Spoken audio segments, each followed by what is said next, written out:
Hi Virgo, this is your astrological prognosis for August 2012 with me, Lada. Go to my website astrolada.com to check out what your ascendant sign, moon sign is as well, because it will give you a more precise picture about astrology of the month ahead. And you need to know your time of birth to know your ascendant sign. And if anything, I would always recommend the ascendant sign will give you out. I recommend you to listen to your ascendant sign this month, mostly, if you don't have time for the others, because that's the most astrologically correct one. So what does August 2012 hold for you, Virgos? Well, especially the beginning of August, towards the end of July and the beginning of August, the first 15-20 days, you might feel like retreating a bit from the world, because planets, especially if your ascendant is in Virgo, that's when you'll feel it, because because planets are activating your 12th house. The 12th house is the last house of endings. So basically it's a symbolic type of ending of the year for you. Whether it's your sun in Virgo or your ascendant in particular sun, it's a symbolic ending of a cycle, a 12-month cycle for you.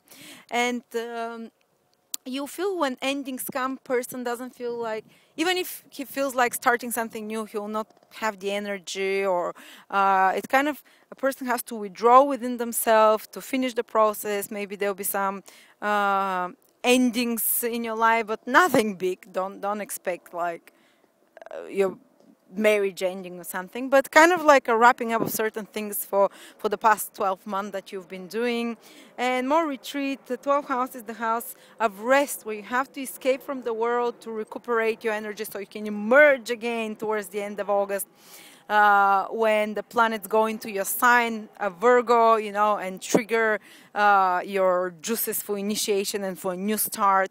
And just before that, they retreat, and you retreat as well. Maybe you spend more time watching TV or reading or going on a holiday. 12th house is a house of escapism, running away from reality, from material things, from responsibilities, letting go of things, So it's time now to do that. Let go of, certain responsibilities, kick back a bit. But sometimes a person, especially more active people who are used, and you Virgos are quite used to being active, doing things, getting things done, might not feel so happy during this period, because you want things to be clear, to be in order. And 12th house is a bit of a lost house, dreamy energy, where nothing is, clear cut, and where you're a bit lost about direction and what you're gonna do. But I think it's a very short period, So some of you might be feeling a bit down or a bit more tired, a bit more sorry for themselves and emotional, because 12th house is emotional house. It's subconscious fears as well can come to the surface. But don't worry, it's a natural process before the new beginning emerges. So even if you're feeling a bit down, you will pick up again, don't worry. And Venus is in your 11th house, though. Venus is a very gentle and pleasant planet, which means that 11th house is friendships, and 11th house is social outings.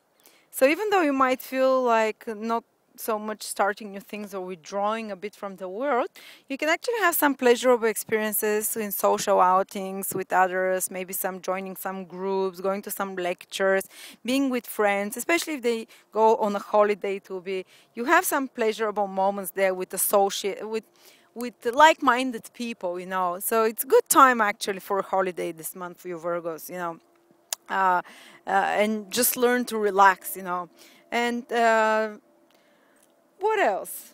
Jupiter continues to be in your 10th house.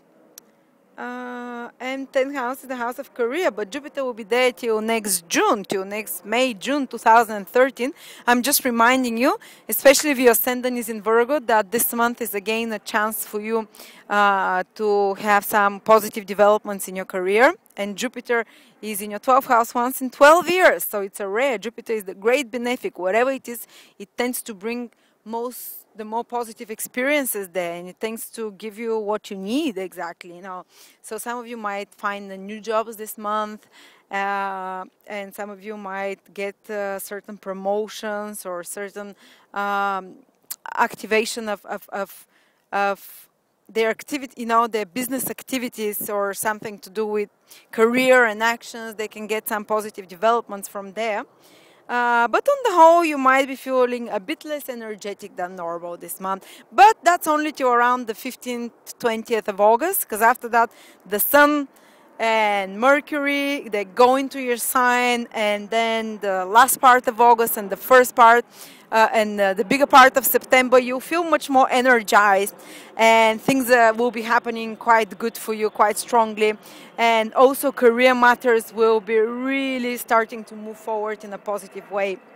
Otherwise, Virgos, I don't have any specific degrees or days for you, because no planets are really stressing you in any way, unless Neptune is affecting the first 2 or 3 degrees, of Virgo. So again, Neptune is a planet of escape, of feeling more confused. So people who are born, when is that? 22nd, 23rd, 24th, 25th of August, 26th of August, the first days of Virgo, or those who have their ascendant or moon in the first 3 to 4 degrees in Virgo, they might be feeling much more confused than the other Virgos, much more lost, because Neptune is a very dreamy planet, very foggy. Oh, what am I going to do? I don't know. Kind of almost drained out of energy or disfocused, but much more spiritual and sensitive. And for Virgos, emotions, people who usually have strong Virgos, they feel a bit too overpowered by emotions, and now Neptune brings too many emotions. But otherwise, for the other Virgos, it's an easy month. If anything dramatic is happening, check your other signs, the ascendant, the moon, so you see the full prognosis. Thank you so much, and I'll see you next month.